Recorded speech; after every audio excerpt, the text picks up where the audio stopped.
Kurikulum Merdeka dirancang untuk semua jenjang, mulai dari pendidikan anak usia dini, pendidikan dasar, sampai pendidikan menengah baik di jalur formal maupun non-formal. Untuk melihat bagaimana kurikulum Merdeka diimplementasikan di setiap jenjang, mari kita perhatikan perjalanan pendidikan Wayan, Ani, dan teman-temannya. Di PAUD, pembelajaran menekankan bermain belajar sebagai upaya membuat anak senang belajar, mulai mandiri, dan menunjukkan perkembangan kognitif, sosial, emosional, dan spiritual sesuai dengan tahapannya. Perbedaannya, kurikulum Merdeka mengedepankan kegiatan berliterasi. Bukan mengajarkan anak untuk membaca, tetapi guru menggunakan buku bacaan sebagai basis untuk merancang beragam kegiatan yang membuat anak menyukai dunia bacaan. Misalnya membacakan buku, bercerita atau bermain drama, dan permainan untuk mengeksplorasi tema yang ada di dalam sebuah buku. Implikasinya, satuan pendidikan perlu menyediakan buku bacaan yang menarik dan memantik keingintahuan anak. Guru perlu belajar menggunakan buku bacaan sebagai basis kegiatan bermain belajar. Untuk jenjang SD atau MI, kurikulum Merdeka dirancang agar transisi berjalan mulus dengan pembelajaran di PAUD. Capaian pembelajaran di awal kelas 1 tidak menuntut murid untuk bisa membaca dan menulis.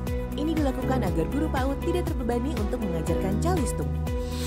Struktur kurikulum SD atau MI tidak banyak berubah, kecuali IPA dan IPS digabungkan menjadi mata pelajaran IPAS.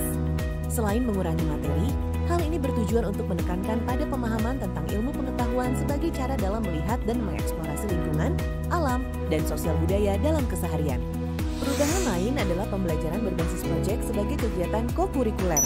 Pembelajaran berbasis proyek merupakan kegiatan yang kontekstual, kolaboratif, dan berorientasi pada penyelesaian problem atau pembuatan karya.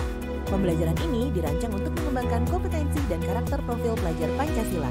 Kurikulum Merdeka juga mengubah orientasi pembelajaran olahraga dan kesenian.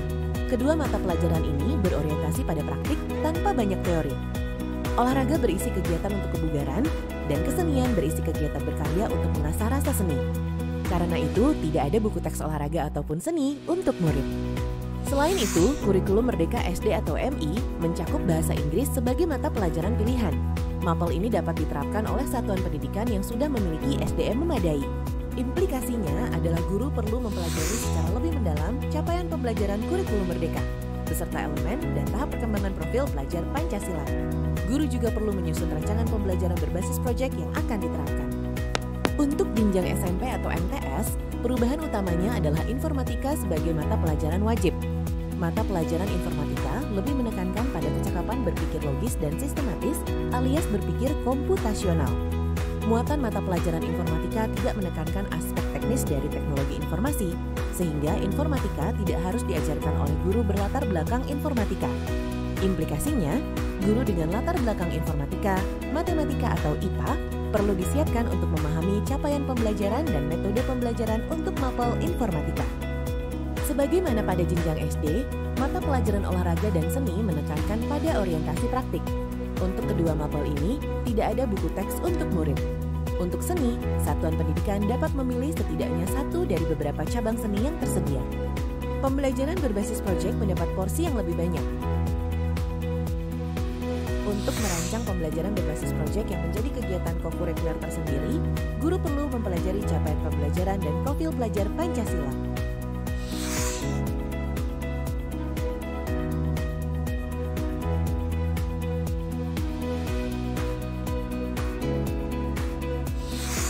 Di jenjang SMA atau MA atau sederajat, kurikulum Merdeka membawa cukup banyak perubahan, terutama tidak adanya peminatan IPA, IPS, dan bahasa. Murid kelas 10 akan mengikuti semua mata pelajaran yang persis seperti ketika mereka masih SMP.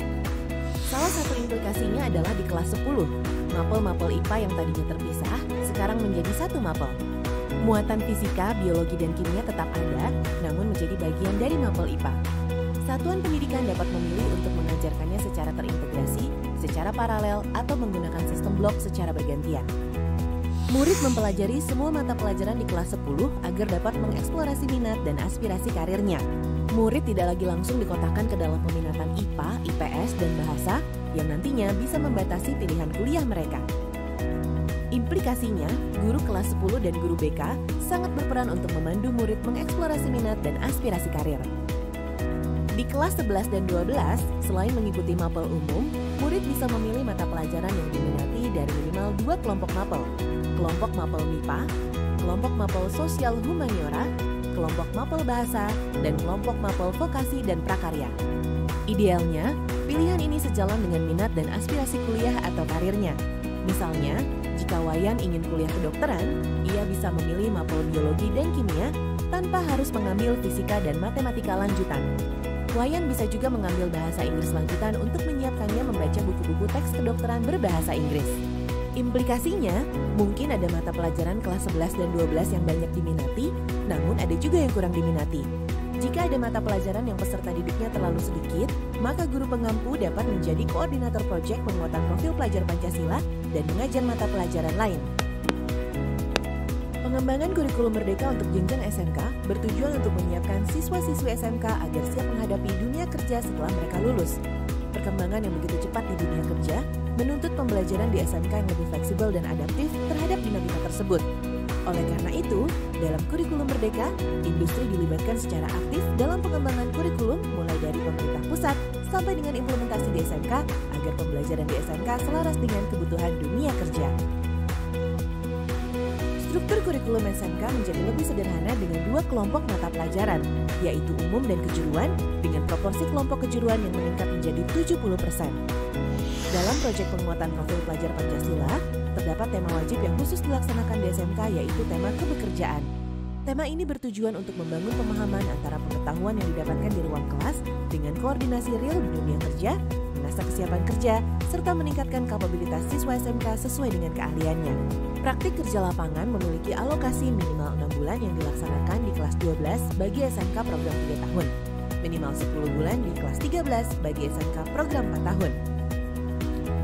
Pembelajaran berbasis proyek diterapkan dengan mengintegrasikan mata pelajaran terkait agar mengasah kompetensi berpikir kritis, problem solving, komunikasi, dan kolaborasi siswa SMK. Berbagai mata pelajaran pilihan juga diberikan agar siswa dapat mengasah kompetensi sesuai dengan rencana atau passion mereka. Kurikulum Merdeka mendorong tercapainya kompetensi krusial untuk siswa-siswa SMK dan menyiapkan siswa-siswa SMK pada kehidupan selanjutnya, bekerja atau berwirausaha atau melanjutkan studi. Dengan kurikulum ini, pembelajaran SMK semakin selaras dengan dunia kerja guna menciptakan lulusan yang mumpuni, berkarakter, kompeten, dan dibekali dengan kualifikasi kerja. Kelompok pemberdayaan dan keterampilan mencakup keterampilan okupasional, fungsional, vokasional, sikap dan kepribadian profesional, dan jiwa wirausaha mandiri. Kelompok ini dikembangkan sesuai kebutuhan dan karakteristik pendidikan kesetaraan serta berbasis profil pelajar Pancasila. Capaian mata pelajaran wajib kelompok umum disusun mengacu pada standar nasional pendidikan dan sama dengan capaian pembelajaran jenjang pendidikan formal serta wajib diberikan untuk semua peserta didik kesetaraan. Struktur kurikulum pendidikan kesetaraan terdiri dari mata pelajaran kelompok umum dan pemberdayaan dan keterampilan. Kelompok umum berisikan sejumlah mata pelajaran wajib atau umum dan kelompok pemberdayaan dan keterampilan. Khusus untuk mata pelajaran pemberdayaan dilaksanakan dalam bentuk proyek penguatan profil pelajar Pancasila. Capaian pembelajaran atau CP dapat digunakan untuk semua peserta didik tanpa membedakan jenis disabilitas yang dimilikinya. Untuk kurikulum Merdeka, cukup 1 CP untuk semua ketunaan dengan pembeda pendekatan untuk setiap jenis disabilitas yang terlihat dalam alur tujuan pembelajaran. Perlu diingat, CP-CP di pendidikan khusus dibuat untuk peserta didik berkebutuhan khusus yang memiliki hambatan intelektual dengan hambatan penyerta lainnya. Fase yang digunakan untuk peserta didik berkebutuhan khusus dengan hambatan intelektual menggunakan usia mental sebagai acuan. Penentuan fase didasarkan pada hasil asesmen diagnostik. Untuk peserta didik berkebutuhan khusus tanpa hambatan intelektual, dapat menggunakan CP yang sama dengan CP di sekolah reguler dengan modifikasi kurikulum. Struktur kurikulum berfokus pada life skill dan kemandirian, sehingga muatan keterampilan memegang porsi terbesar baik di SMPLB maupun SMALB.